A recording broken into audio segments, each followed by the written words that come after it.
জাদুর সোনা ও রূপার চুড়ি।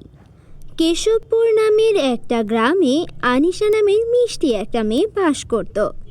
আনিশার বাবা মা আনিশাকে ভীষণ ভালোবাসতো। আনিশা ওর বাবা মায়ের এত আদরের ছিল যে গ্রামের সবাই ওকে দেখে হিংসা করত, কেননা আনিশাকে ওর বাবা মা কখনো মাটিতে পায়েই রাখতে দিত না। সবসময় গাড়িতে করে ঘোরাতো আর ওকে সব দামি দামি গিফট এনে দিত। আনিশার বাবা অনেক বড় ব্যবসায়ী ছিলেন। তিনি মেয়ের জন্য দুনিয়া এক করে ফেলত। একদিন আনিশার বার্থডে ছিল। বার্থডেতে পুরো গ্রামের সবাইকে দাওয়াত দেওয়া হলো। সেখানে আনিশার জন্য 5 তলা জন্মদিনের কেক আনলো ওর বাবা মা। বন্ধুরা, তোমরা যারা যারা গল্পটি দেখছো তোমাদের নাম কমেন্টে লিখে জানাও। আমরা নেক্সট গল্প তোমাদের নাম দিয়ে বানাবো। Happy birthday to you, happy birthday to you, happy birthday to dear Anisha, happy birthday to you মামুনি। তোমার এই কেকটা পছন্দ হয়েছে? আর এই নাও তোমার জন্য গিফট হিসেবে সবচেয়ে দামি ফ্রক এনেছি। এটা সোনা রূপা দিয়ে তৈরি, তাড়াতাড়ি পরে নাও মামুনি। ওয়াও মামুনি, এটা তো অনেক সুন্দর। অনেক অনেক থ্যাংক ইউ আমাকে এত সুন্দর একটা ফ্রক কিনে দেওয়ার জন্য। আমাদের ক্লাসের কারো এত সুন্দর ফ্রক নেই। এটা আমি যখন পরবো সবাই হিংসায় চলে পড়ে মরবে। হা হা হা। ছি ছি আনিশা, এসব বলতে নেই। আমরা তোমাকে এত আদর করি বলে তুমি সবাইকে হিংসা করবে, তা কিন্তু কখনোই ঠিক নয় মামুনি। তোমার যা আছে তা নিয়ে তুমি খুশি থাকো, কিন্তু অন্যদের কিছু না থাকলে তা নিয়ে হাসাহাসি করবে না। সবার সঙ্গে মিলেমিশে থাকবে। এখন আমাদের দিন ভালো যাচ্ছে, কাল তো ভালো নাও যেতে পারে।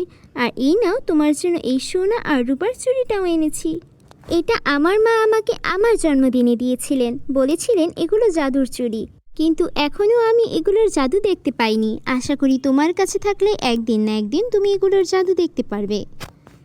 আচ্ছা মা, ঠিক আছে, আমি তোমার কথা মনে রাখবো আর কখনো কিছু নিয়ে অহংকার করব না। আনিশা ওর মায়ের লক্ষ্মী মেয়ে ছিল। ওর মা ওকে কিছু বোঝালে ও তখনই বুঝে নিত। এভাবেই ওদের দিন ভালো যাচ্ছিল। একদিন আনিশার বাবা মা গাড়িতে করে আনিশাকে নিয়ে ঘুরতে বের হয়। মা, আমার অনেক মজা লাগছে। আজকে তো আমরা পার্কে গিয়েছি, এখন কি আমরা রেস্টুরেন্টে যাব ডিনার করতে? হ্যাঁ মামনি, আমরা রেস্টুরেন্টে যাব ডিনার করতে। তুমি বলো তোমার কি খেতে ইচ্ছে করছে? আমার তো পিৎজা খেতে ইচ্ছে করছে, আর হ্যাঁ ফ্রেঞ্চ ফ্রাই, আর হচ্ছে আর কি? এত কিছু তোমার এই ছোট পেটে কি ধরবে? কেন ধরবে না মা, অবশ্যই ধরবে। একদম তুমি ভেবো না, আমি সব খেয়ে নিব। পাগল মেয়ের কথা শোনো, সব খেয়ে নেবে তুমি, তাই না? ঠিক আছে, চলো আগে রেস্টুরেন্টে যাই। তারপর তারা রেস্টুরেন্টে চলে গেল আর সেখানে দামি দামি সব খাবার ওরা অর্ডার করলো। খাবারের জন্য ওরা অপেক্ষা করছিল। তখনই রেস্টুরেন্টে আগুন লেগে গেল। সবাই রেস্টুরেন্টে ছোটাছুটি করতে লাগলো প্রাণ বাঁচানোর জন্য। তখন আনিশা বলল, মা বাঁচাও, আগুন আগুন, আমাকে বাঁচাও। কোথায় তোমরা? আমার চোখে কিছু দেখতে পাচ্ছি না। চারিদিকে আগুনের ধোঁয়া লেগে আছে আমার চোখে। রেস্টুরেন্টে কেউ একজন আনিশাকে নিয়ে সেখান থেকে বের করলো, আর বাকি যারা সবাই ছিল রেস্টুরেন্টে পড়ে মারা গেল। আনিশার বাবা মাও সেই রেস্টুরেন্টে পড়ে গেল। মা বাবা তোমরা কোথায়? তোমাদেরকে কেন পাচ্ছি না? ওর বাবা মা মারা যাওয়ার কারণে আনিশা একদম একা হয়ে গেল। বাড়ির কাজের লোক চলে গেল, যেহেতু আনিশার বাবা মা ছিল না। এখন ওর ইনকাম করার মতো কেউ ছিল না। আনিশার কাছে ছিল শুধু ওর বাড়িটা আর ওর বাবার রেখে যাওয়া ব্যাংকের কিছু টাকা। আমি একা একা কি করব? আমি এত ছোট্ট একটা বাচ্চা মেয়ে। মা বাবা তোমরা যখন মারা গেলে আমাকে নিয়েও তোমরা মরে যেতে পারতে। এখন যে আমার অনেক কষ্ট হচ্ছে, আমাকে কে খাবার খাইয়ে দিবে? আমাকে কে স্কুলের জন্য রেডি করে দিবে? আনিশা কান্না করছিল। তখনই ওর চোখ যায় টেবিলে রাখা সেই সোনা রূপার চুড়িগুলোর দিকে। এই সোনার রূপার চুড়িগুলো আমার মাকে নানু দিয়েছিল। মা বলেছিল এগুলো জাদুর চুড়ি, এগুলো পরে দেখি তো কিছু হয় কি না। আনিশা সেই সোনা আর রূপার চুড়ি পরে মনে মনে বলতে লাগলো, আমি যদি আমার বাবা মাকে একটিবারের জন্য দেখতে পেতাম তাহলে অনেক ভালো হতো। আমার যে বড্ড একা লাগছে, একা একা যে আমার একটুও ঘুম পায় না। মা বাবা তোমরা কোথায়? তখনই সেখানে ওর বাবা মায়ের আত্মা প্রকট হলো। আর আনিশার মা বলল, মামনি আমাদের হায়াত ততদিনই ছিল, তাই তো আমরা পরপারে চলে এসেছি। এখন তোমাকে সাহস রাখতে হবে। তুমি সাহস আর ধৈর্যের সাথে এগিয়ে যাও। তোমাকে রেখে সবাই চলে গেছে, কারণ ওরা কেউ তোমার ভালো আপন বন্ধু ছিল না।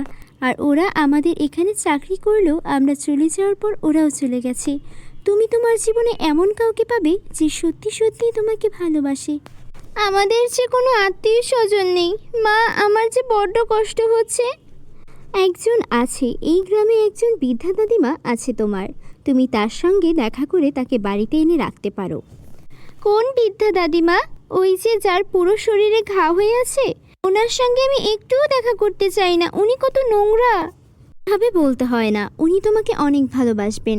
আমাদের যে টাকা আছে তা দিয়ে তুমি ওনাকে চিকিৎসা করাবে, উনি একদম সুস্থ হয়ে যাবেন। উনি তোমাকে অনেক ভালোবাসেন, উনি তোমার বাবার খালামণি হন। ঠিক আছে, তুমি যা বলেছ আমি মাথায় রাখবো। পরদিন আনিশা সেই বুড়িমার কাছে গেল দেখা করতে।